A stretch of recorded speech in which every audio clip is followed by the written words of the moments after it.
Hola muchachos, el propósito de este video es hablar un nuevo tema. Este tema es básicamente una introducción a las bases de datos no relacionales y estaremos hablando de las características, de los usos, cuándo se debe utilizar, cuándo no se debe utilizar y dependiendo de la longitud del video ya miraré si realizo una demostración o si lo dejamos para la clase presencial. Cuando hablamos de bases de datos no relacionales, siempre la gente inmediatamente piensa es primero en Mongo, como si fuera la única solución. Sin embargo, aunque es la más famosa, es la más reconocida, no es la única solución que se propone para las bases de datos no relacionales. Antes de empezar pues con la introducción del tema, les comparto esta frase que encontré pues en internet, es de Jeff Bezos, el CEO de Amazon, y él tiene esta frase donde dice que el fallo es crítico para que la innovación suceda. Entonces, simplemente dice que cuando las cosas funcionan y no hay errores, no hay una invención real y que cuando usted falla, intenta nuevamente, busca alternativas, es donde surge esa creatividad y nuevas cosas van a salir. Bueno, todo lo que les voy a hablar está como fuente en un artículo en TopTal. Está aquí la URL por si desean leer más información o ampliar el contenido del mismo. Y básicamente entonces es lo siguiente. Cuando hablamos de bases de datos no relacionales, siempre debemos relacionar NoSQL con escalabilidad y rendimiento. Eh, y las bases de datos relacionales, aunque usted puede armar clústeres y puede tener cosas de alto rendimiento, es más difícil de escalar, pero al tener un esquema definido todas las tablas es más fácil preservar la integridad de los datos. Entonces, así como en la normalización se busca una integridad de los datos y entre más se normalice es más difícil de tener un rendimiento óptimo, digamos que la parte de NoSQL es como la evolución de esa parte. La inspiración obviamente viene en las bases de datos relacionales, pero es enfocado a la escalabilidad y el rendimiento. ¿Cómo ha sido la evolución de esto? Desde la web 2.0, que es la que nos dice que no hay contenido estático, sino que hay un contenido interactivo por parte de los usuarios, desde ahí empezaron los problemas de escalabilidad. Entonces, todas las grandes empresas, en este caso Google, Facebook y Amazon, cada uno empezó a diseñar un nuevo motor de base de datos. Cada uno tenía su solución por su lado y esas soluciones eran cerradas, no se compartían, no eran open source. Y así fue como cada uno, en este caso Google, sacó Bigtable, Facebook diseñó Cassandra y Amazon Dynamo. A veces algunas soluciones pueden ser el código fuente base de bases de datos relacionales como MySQL, por ejemplo. Eso suele pasar y lo que hacen ellos es contratar personas expertas en esa parte para ampliar o sacar como ramas, sacar nuevas versiones o incluso soluciones completamente diferentes. Eh, el primer objetivo de las bases no relacionales es la escalabilidad y es lo que siempre se tiene en mente, es decir, poder hacer esas transacciones más rápido. Nuevamente, no es que en las bases de datos relacionales no se pueda hacer, sino que es más difícil, es más costoso. Entonces, lo primero es la escalabilidad, es tener la posibilidad de tener diferentes servidores o réplicas, sistemas de caché, eh, como pueden observar acá en la parte inferior, una base de datos maestra, bases de datos esclavas o réplicas, y todo eso pues coordinado por unos balanceadores de carga y unos DNS, puede ser por ejemplo en AWS o algo similar. La segunda parte o el objetivo en mente es como la consistencia, que es entre comillas el punto débil de las bases de datos no relacionales. El problema es que al ser más flexible y al ser más fácil de escalar, es más difícil lograr esa consistencia. Y para lograr esa consistencia es más enfocado en la parte del desarrollo o en la parte del código fuente de la aplicación, no tanto como el DBA o algo similar. Se debe enfocar más esa consistencia en el desarrollo. El tercer aspecto importante es la confiabilidad, es decir, que los datos estén disponibles, que los datos sean íntegros. Toda esa parte es lo que también busca las bases de datos no relacionales. Como ya había mencionado, habían unas soluciones cerradas en un principio y se dice que Google fue el primero en traer una solución al mercado con Bigtable y posteriormente fue Amazon. Como vieron que estas soluciones eran exitosas y los podían implementar internamente en sus proyectos, empezaron a liberar el código fuente.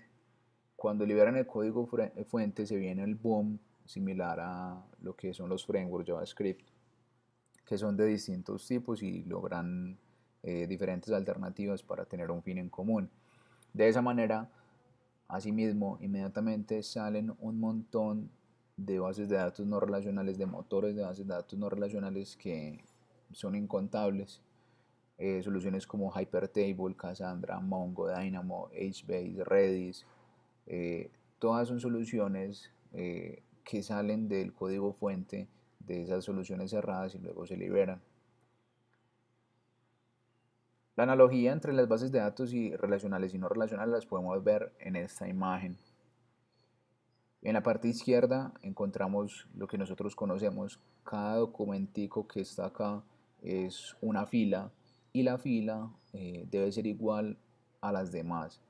Eso significa que hay un esquema definido, hay un número de columnas establecido y tiene unas propiedades ya definidas para cada una de las filas. Por otro lado, en las bases de datos no relacionales, algunos documentos pueden ser iguales, me refiero a documento a fila, pero hay filas que pueden ser una colección de varias filas. Entonces, se pueden imaginar, por ejemplo, que esto sea una fila con los datos del estudiante y que la siguiente fila sea un arreglo de una colección de diferentes estudiantes, por ejemplo. Se pueden agrupar. Entonces, de esa manera, usted puede lograr esa flexibilidad. Cuando hablamos de NoSQL, también hablamos de una forma de datos no estructurados. No hay tablas fijas, no hay columnas establecidas. Usted un registro puede tener 2 columnas y en el otro registro puede tener 8 columnas. Usted es libre de manipular eso como usted desea. Sin embargo, lo que se busca también desde la parte del desarrollo y en el diseño de esa base de datos es que haya cierto tipo de consistencia. ¿Qué ventajas tiene? Es una estructura simple y flexible, no tiene esquema, generalmente o casi siempre son basados en llaves valor. La llave es la clave primaria, por decirlo de alguna manera, en lo que nosotros conocemos y los valores generalmente son JSON. Ya vamos a hablar un poco de eso. Es importante mencionar que en las bases de datos no relacionales hay de diferentes tipos. El almacenamiento, perdón, puede ser por columnas, puede ser por documentos, puede ser llave de valor, pueden existir o existen bases de datos no relacionales que sean orientadas a grafos, a objetos, a XML. Entonces, ¿cómo defino yo qué tipo de almacenamiento necesito? Dependiendo de las necesidades del proyecto. Si yo necesito algo, una especie de red social, por ejemplo, donde tenga que buscar las interacciones entre los usuarios, los gustos similares, si los gustos del amigo mío son similares a los gustos míos, tengo que escoger una base de datos no relacional orientada a grafos. Si por el contrario yo deseo buscar algo similar, valga la proporción, a bases de datos relacionales, sería una base de datos documental. XML podría ser, por ejemplo, para soluciones de georreferencia o de coordenadas. Sin embargo, por ejemplo, Mongo, que es una base de datos documental, tiene una solución o tiene un apartado donde permite hacer queries sobre coordenadas, por ejemplo. Otras ventajas es barato, es muy fácil hacer la expansión. Yo puedo hacer el sharding o, o la partición y el escalamiento de forma horizontal. Puedo distribuir la carga en todos los nodos, entonces yo puedo tener como diferentes servidores en AWS o en un clúster o como quieran llamarlo, y puedo ir distribuyendo esa carga y voy a tener los datos regados, por decirlo de alguna manera. Una de las ventajas más grandes es el licenciamiento. No hay vía de comparación de una licencia de Oracle. Después vamos a hablar un poco al respecto con soluciones open source, porque precisamente son open source. Y un computador con mínimos requerimientos de hardware puede correr un servidor de base de datos no relacional sin problema.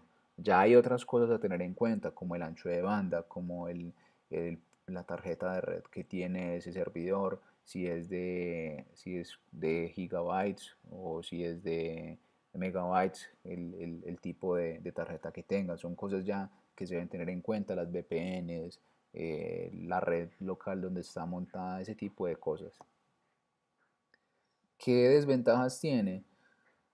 No hay características de confiabilidad, es decir, los datos se pueden perder fácilmente, los datos pueden ser cambiados fácilmente, si no se controlan las condiciones de carrera, un usuario puede borrarlo de otro, si hay alguien haciendo una búsqueda y otra persona modificando, es más difícil que esos cambios se reflejen.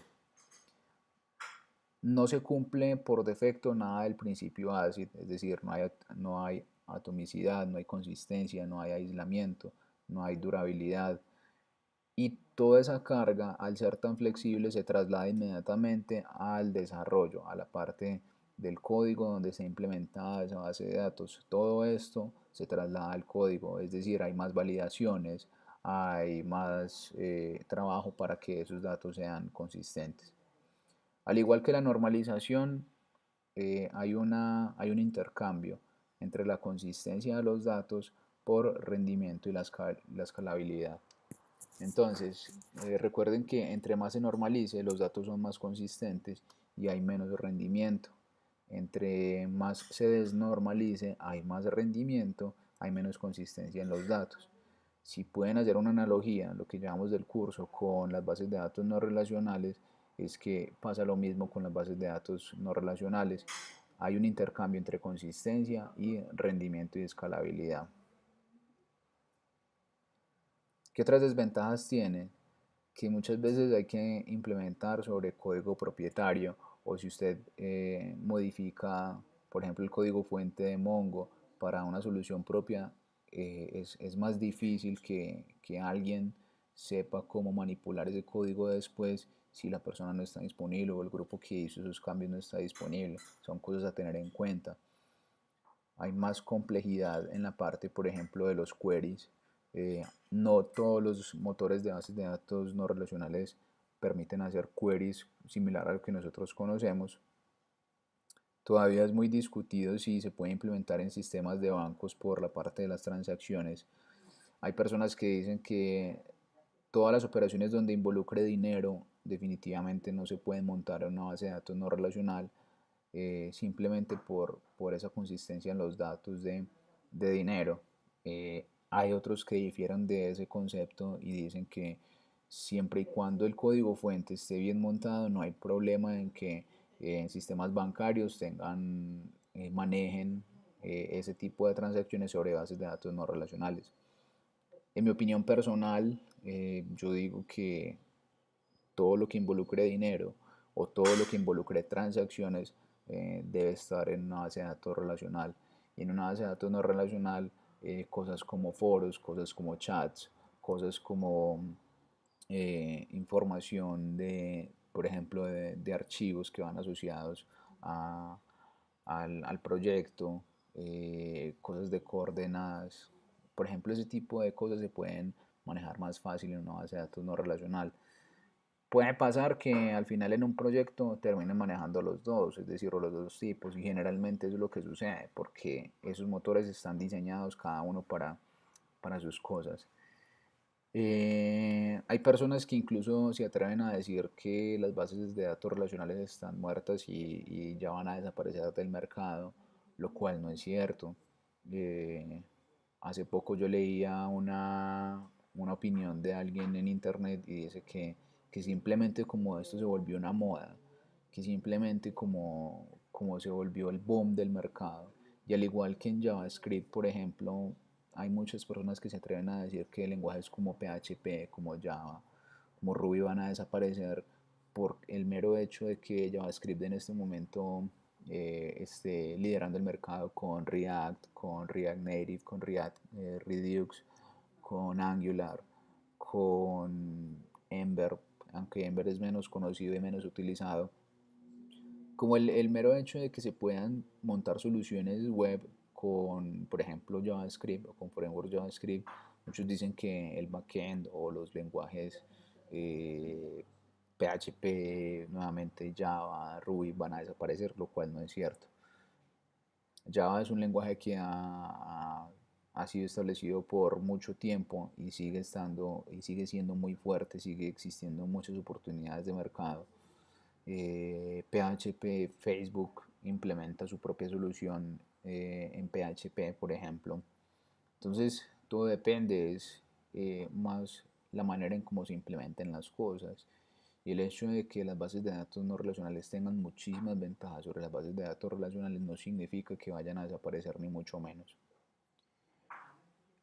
Otra desventaja es, como les había mencionado, no hay forma de hacer fácil queries SQL, ya sea porque no lo permita o porque en este caso, digamos, Mongo, que es el más reconocido, tenga su propio sistema de hacer queries, que ya los vamos a ver. Entonces, en un comparativo de las bases de datos no relacionales con las relacionales, tenemos lo siguiente. El rendimiento es muy alto en las bases de datos no relacionales y es muy bajo en las bases de datos relacionales, o al menos yo diría que puede ser muy alto, pero es muy costoso. Sin embargo, como ustedes pudieron observar, por ejemplo, en GitHub, tienen un rendimiento alto con muchísimos usuarios y la base de datos es una base de datos relacional, entonces son aspectos a tener en cuenta. La confiabilidad en las bases de datos no relacionales es pobre y en las bases de datos relacionales, siempre y cuando algo esté bien modelado y bien normalizado, es muy buena. La disponibilidad en ambos es bastante buena, la consistencia de los datos es pobre en las bases de datos no relacionales y muy buena en la base de datos relacionales. El almacenamiento está en las bases de datos no relacionales optimizados para grandes volúmenes de información y en las bases de datos relacionales es de un tamaño medio a grande, nuevamente implicando costos. Y la escalabilidad es muy alta en la base de datos no relacional y en las bases de datos relacionales es alta, pero es bastante costosa. Tipos de motores de bases de datos no relacionales. Clave valor. Clave valor significa que hay un hash table, una estructura de datos.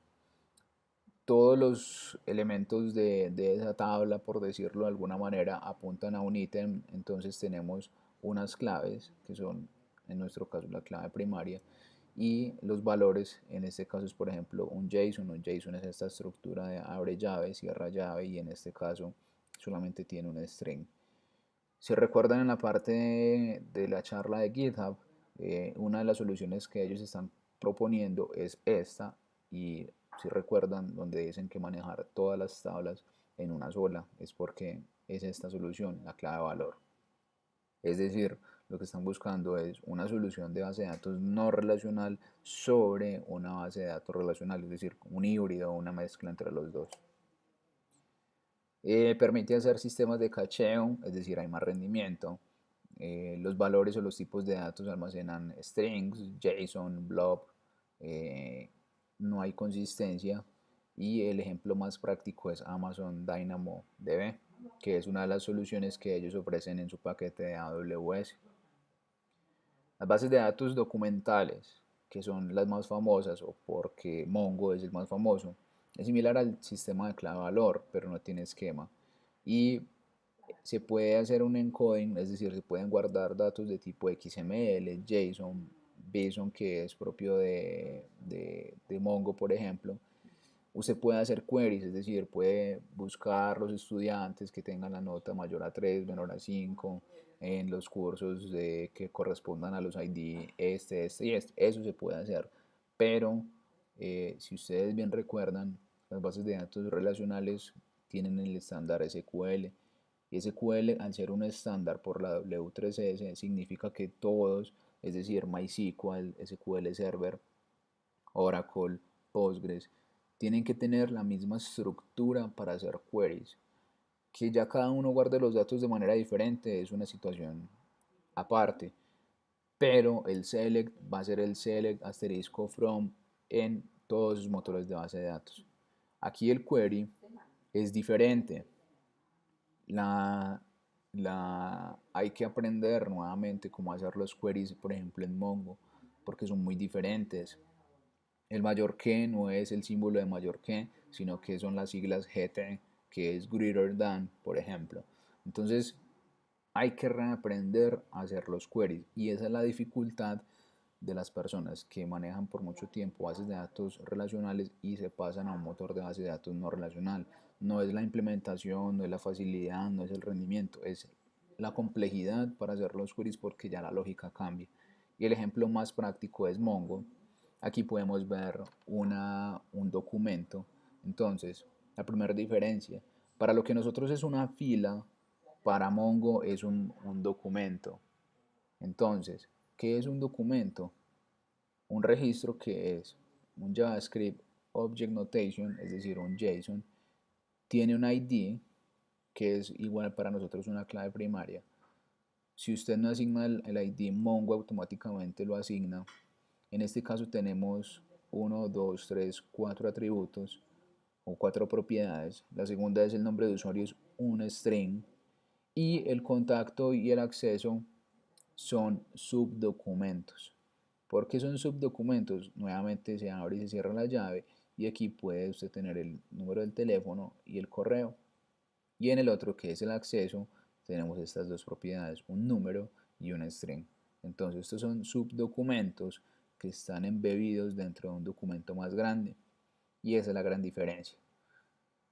Es importante anotar que motores de bases de datos en sus últimas versiones, por ejemplo en Postgres y creo que Oracle también, eh, pueden almacenar esta misma estructura en una columna, en un tipo de columna JSON. Usted puede almacenar esta información, lo cual, por ejemplo, facilita la lectura y la escritura sobre ese motor de base de datos. Aquí podemos ver en este caso para lo que nosotros son tres filas, podemos ver tres documentos y como les mencionaba, por ejemplo, tenemos el nombre, el apellido, el teléfono, pero este segundo no tiene teléfono, este tercero tampoco tiene teléfono y este que tiene teléfono tiene dos tipos de teléfonos, de la casa y el trabajo. De esa manera usted no se preocupa por la normalización. Y tercero, si usted tiene home y work en las bases de datos relacionales, entonces si no tiene esos teléfonos son campos que van a quedar nulos. Acá no existe la posibilidad de que los campos no vayan a quedar nulos. El segundo, por ejemplo, al no tener teléfono, nuevamente no tiene nulos y en este caso tiene, por ejemplo, la ciudad, que el primero no lo tenía y así sucesivamente. Hay otro tipo de motor de base de datos o de tipo de almacenamiento que es por columnas. Entonces, es para lo que nosotros son las filas, cada fila que es un registro, acá es cada columna. Entonces no existen las filas, sino que existen es columnas o un grupo de familias de columnas. Y usted simplemente lo que busca es ese agrupamiento por columnas. Cada columna tiene las tuplas de los nombres y los valores separados por coma, permite que sea la lectura más rápida y la escritura. Y soluciones de este tipo tenemos Bigtable, HBase y Cassandra. Entonces aquí hay una comparación entre lo que es una base de datos relacional u orientado a filas, que es lo que nosotros conocemos, y acá abajo tenemos una orientada a columnas. Entonces tenemos la clave, una columna para solamente las claves, una columna solamente para los nombres, una columna solamente para los apellidos, una columna para los estados, una columna para los documentos zip, y cada uno de estos significa que, por ejemplo, la partición puede ser más fácil. Por ejemplo, usted puede tener estas 4 en un servidor, estas 4 en otro, y usted ya sabe que en la fila 3 todos estos datos corresponden a un solo registro.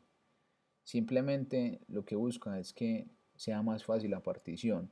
La dificultad está es en saber cómo tener el índice de cada uno para saber si yo quiero componer todos los datos de, de este registro, tengo que hacer la lectura de eso en todas estas columnas y traer en este caso todos los elementos que sea el índice 1. Entonces cambia completamente la lógica que nosotros tenemos al respecto.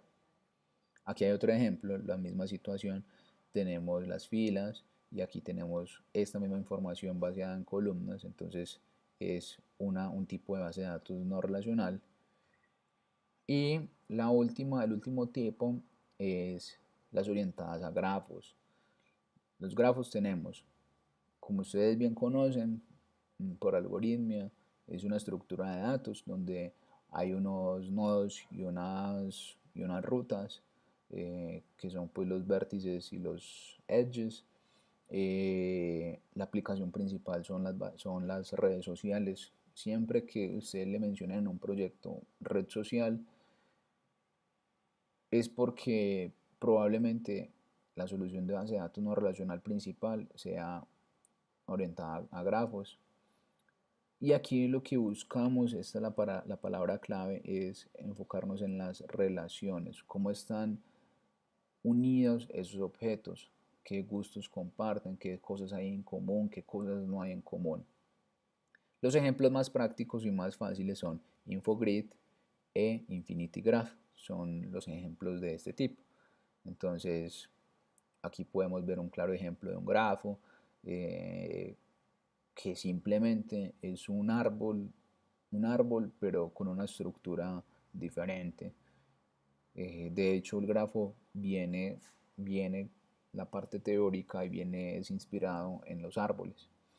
Entonces, por ejemplo, Bob, que es el central, entonces Bob escucha música rock, Julie también escucha música rock, entonces, por lo tanto, pues en este caso estas dos personas están casadas. Es un ejemplo muy básico, pero es lo que usted puede lograr con estas bases de datos no relacionales. Se infiere que si ambos escuchan la misma música y si tienen este tipo de gustos musicales, exista una gran probabilidad de que estos dos empaticen. Y esta es la manera en cómo funciona LinkedIn, cómo funciona Facebook, cómo le propone a usted los nuevos amigos. Exactamente, son soluciones enfocadas a grafos. ¿Quiénes son los hermanos? Que este tipo maneja un BMW o trabaja para IBM, Jim trabaja para IBM, entonces si estos dos trabajan para IBM son colegas, que Jim tiene una mascota, este no tiene mascota, entonces así sucesivamente. Lo más difícil es construir este tipo de soluciones. Y aquí tenemos otro ejemplo de un árbol genealógico y pues familiar, donde están todos los integrantes de la familia.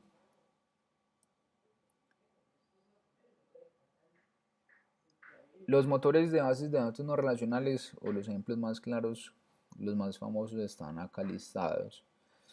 Acá está, por ejemplo, Cassandra, que es de tipo columna, Mongo, que es documental, Hypertable, que es por columnas, Bigtable, HBase.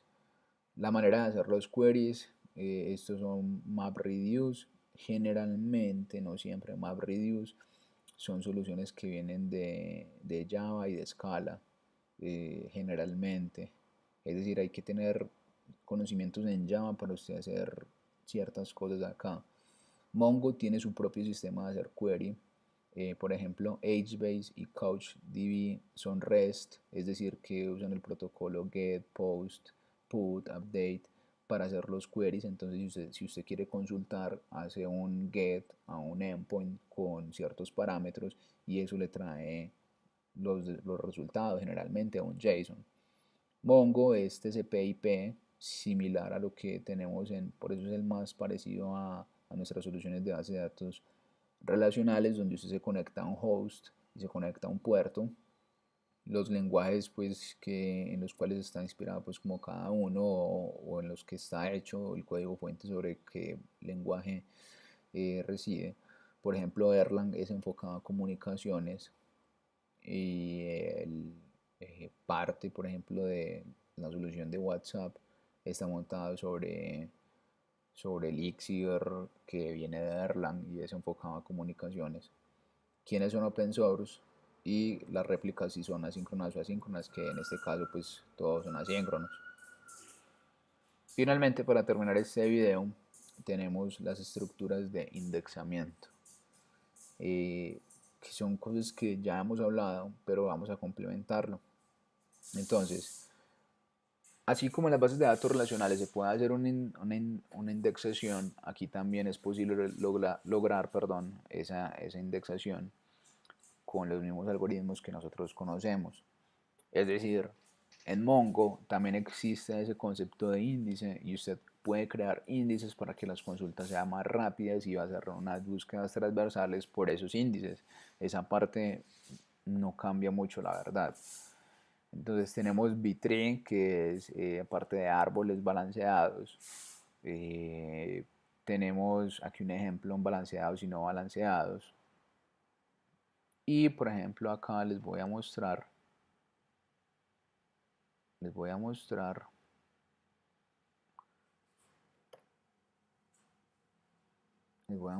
por ejemplo B-tree.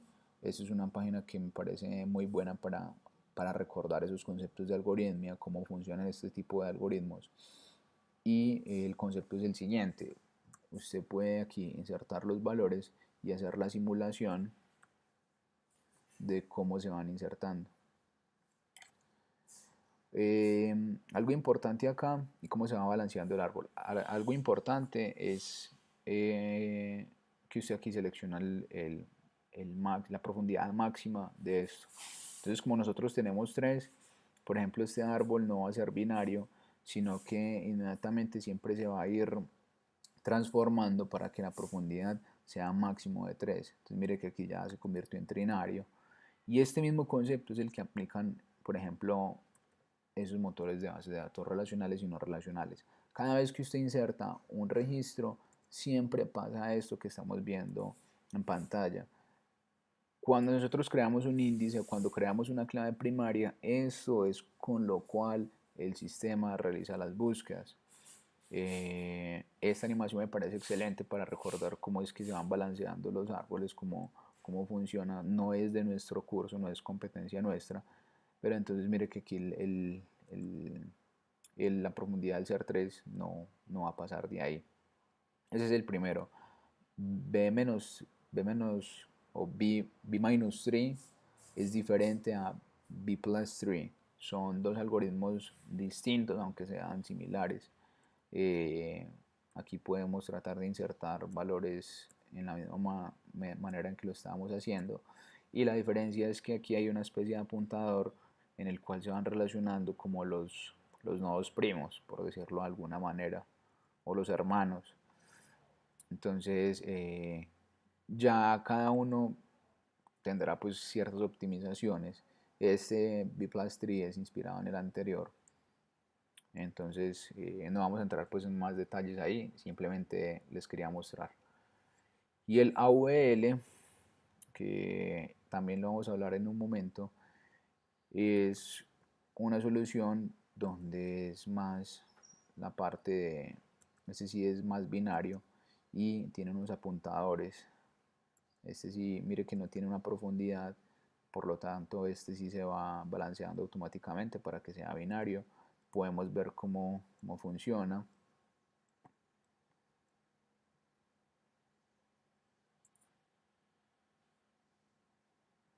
Y el AVL tiene como característica que no necesariamente tiene que tener todos los nodos el mismo nivel.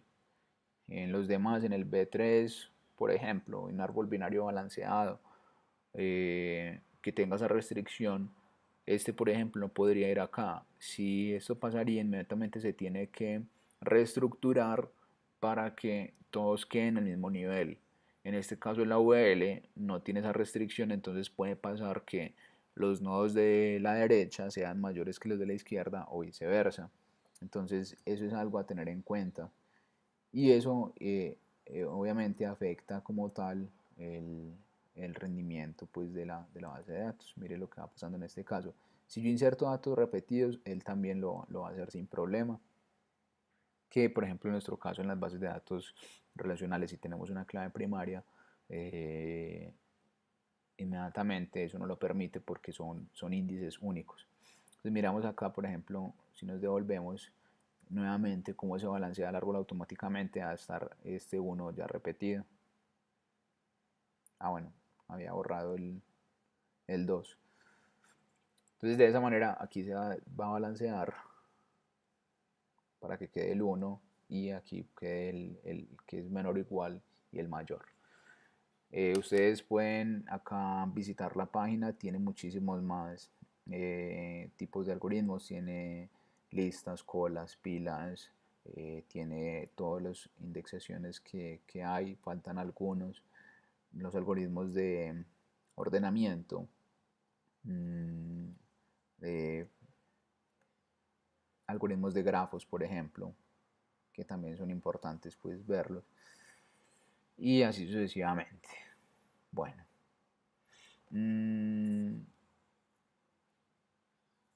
Siguiendo con esta parte de las indexaciones, entonces en las bases de datos no relacionales tenemos estos algoritmos, los B-3 o B-3, tenemos ya lo vimos en el ejemplo, tenemos el T3 que es una mezcla del AVL, que ya lo vimos, con el B-3, entonces hay una parte que se va balanceando esos árboles binarios y hay otra parte que está sin balancear, entonces se hace esa combinación para que exista un mejor almacenamiento y un mejor rendimiento, se combinan como lo mejor de los dos y eso se conoce como T3. Y finalmente está el O2, que ese no está en la demostración y es básicamente que los nodos hoja contienen las tuplas de unas claves valores con apuntadores y pueden ser los nodos de color rojo o negro y el negro es de color negro, el nodo raíz es de color negro y los nodos hoja son de color rojo. Es una manera diferente, pero no está pues ahí en la demostración. Sin embargo, las bases son similares a las demás. Entonces, para cerrar esta charla, tenemos que las bases de datos relacionales, aunque se ofrece la consistencia, no están optimizadas para alto rendimiento. Recordemos que las bases de datos relacionales vienen de los años 70 y por esa razón ha sido más difícil lograr ese alto rendimiento porque el boom de los datos viene de hace toda esta parte de Big Data, toda esta parte de Machine Learning, aunque Machine Learning es muy viejo y viene en conceptos del perceptrón, del concepto de la neurona del año 50, eh, toda la parte de cómo creció exponencialmente la manera en cómo guardamos los datos viene desde el 2013-2014.